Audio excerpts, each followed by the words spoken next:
palabra asambleísta Virgilio Hernández.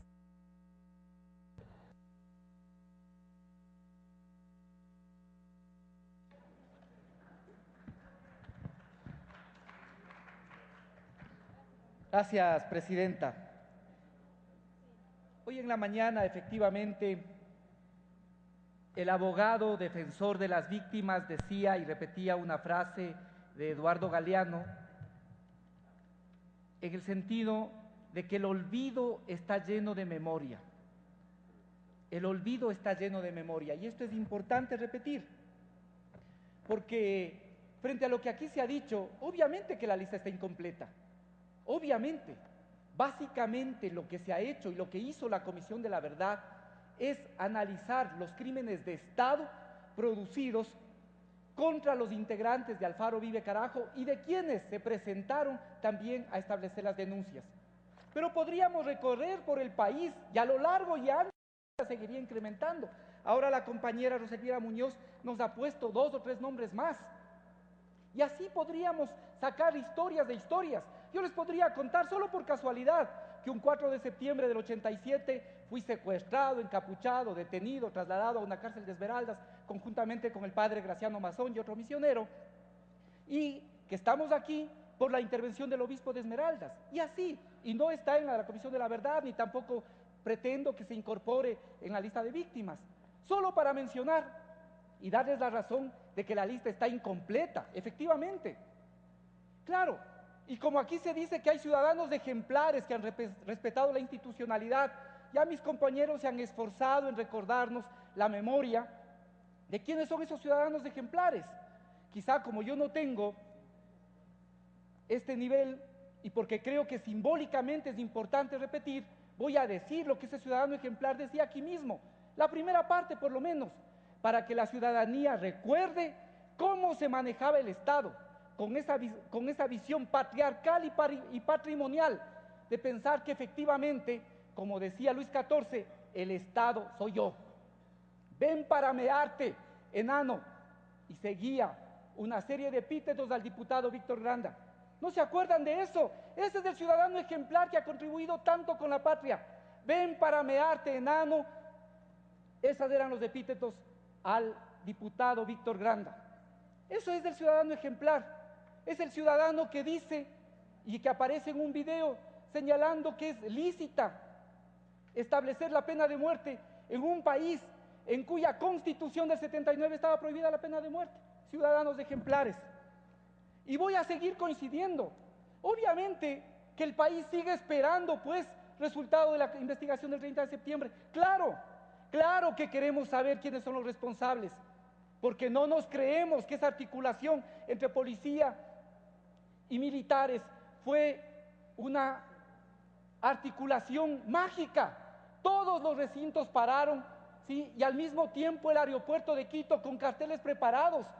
Y ahí existió o no existió un plan para el golpe de Estado. Por supuesto que había un plan de golpe de Estado. Además perverso, porque lo que buscaba es dejar a la población 2, 3 días sin seguridad y por lo tanto que salgamos de esa crisis con decenas de muertos. Eso se buscaba. Y eso se evitó con la acción valiente del presidente de la República de focalizar el conflicto. Eso es lo que pasó.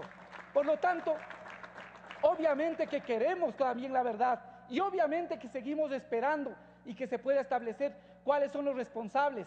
No se persigue porque tengan un apellido, sino porque conspiraban contra la democracia, conspiraban contra el cambio y la transformación, conspiraban contra los cambios que se vienen desarrollando en el país. Esto es importante decir. Y creo que es importante también poder repetir que el día de hoy, efectivamente, es un día histórico. Se empieza el proceso de judicialización. Por fin, el país va a poder descubrir y releer páginas de la historia que, como también esta es oficial o ha sido oficial, han estado hasta ahora borradas y negadas. Es importante. Y ahora sí podemos ver que actúen efectivamente los órganos de la justicia. Pero ¿saben cuál es la diferencia? Claro que hay una diferencia fundamental en la correlación política. que antes los ministros y los diputados se ponían al lado de los torturadores para que todo quede en la impunidad. Ahora los ministros y los asambleístas acompañamos a las víctimas para que se sancione a los responsables de la tortura, de las desapariciones y puedan ser sancionados. Esa es la diferencia en el cambio de la correlación política. Y eso es un elemento importante para la patria, para el país. Discutir la ley de reparación ahora es fundamental, es un avance en la democracia, porque el olvido está lleno de memoria, como dice efectivamente Benedetti. Yo no voy a negar aquí que puede existir excesos, obviamente, porque precisamente los cuerpos de seguridad han sido formados en una matriz de un Estado que está de espaldas a sus ciudadanos. Y podemos obviamente tener excesos. Y claro, también tengo que reconocer que la situación de las cárceles en el país aún es muy distante de lo que nos proponemos, absolutamente distante. Eso no es todavía el proyecto que buscamos y que también va de acuerdo con la dignidad de cada persona, aun cuando ha cometido un delito. Porque nosotros no creemos que ningún ser humano tiene que podrirse en la cárcel. No, eso no está de acuerdo ni con la democracia, ni tampoco con un Estado constitucional de derechos. Creemos que quien ha cometido un delito tiene derecho también a ser reparado, a que pueda repararse. Y además, a que pueda también esa persona vivir con dignidad. Obviamente que las cárceles están aún muy lejos de lo que queremos hacer. Ha habido que tomar decisiones de política y ese sigue siendo un tema pendiente. Pero de ahí a establecer algún tipo de comparación con delitos de lesa humanidad, yo les digo, mantengan alguna proporcionalidad en el análisis, mantengan algún sentido común en esto, aunque dicen que es el más difícil de los sentidos. ¿Qué es un crimen de lesa humanidad?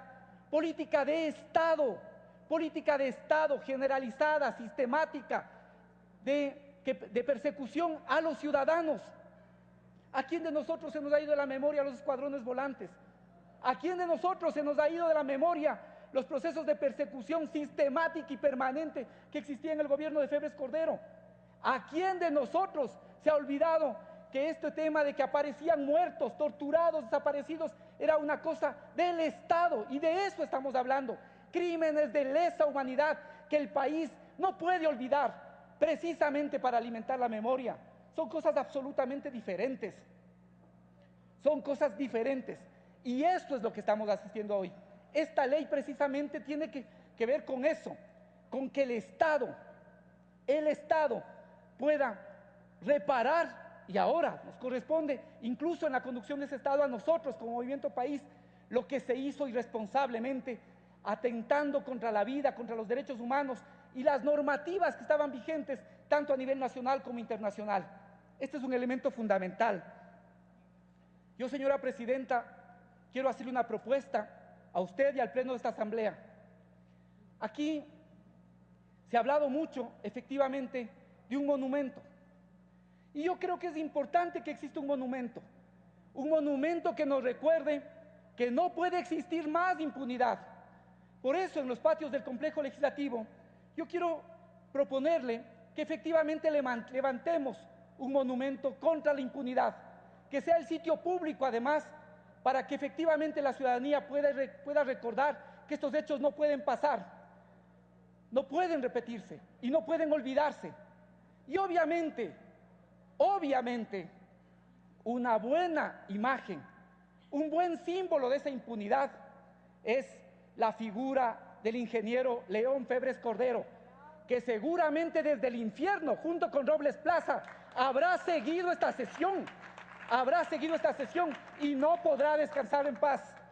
Pongamos un monumento con esa imagen, pero pintada de rojo, para que recordemos que tiene permanentemente manchadas las manos de sangre con tantos inocentes a los que desapareció, mató y a los que torturó. Creo que eso es importante.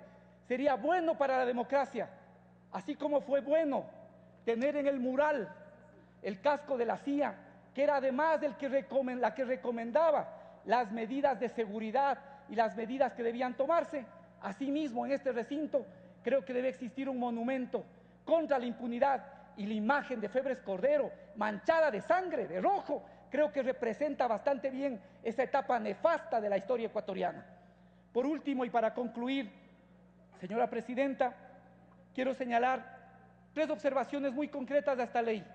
En el artículo 2 tiene que plantearse que hay una responsabilidad objetiva por parte del Estado. Creo que esto es fundamental porque el Estado en este caso tiene que responder por negligencia, culpa grave o por dolo. En el artículo 6 no puede establecerse medidas individuales de reparación integral que sean taxativas, tiene que ponerse tales como, porque pueden existir otras. Para empezar, la disculpa pública por parte del Estado que no consta en el proyecto de ley. En el artículo 7 no puede eliminarse porque es una medida efectiva de reparación, pero lo que sí tiene que hacerse es establecerse esta como una responsabilidad más de la Procuraduría General del Estado. No hay violación con el artículo 135 de la Constitución, porque la Procuraduría, como representante del Estado, tiene que responder cuando hay sentencia judicial.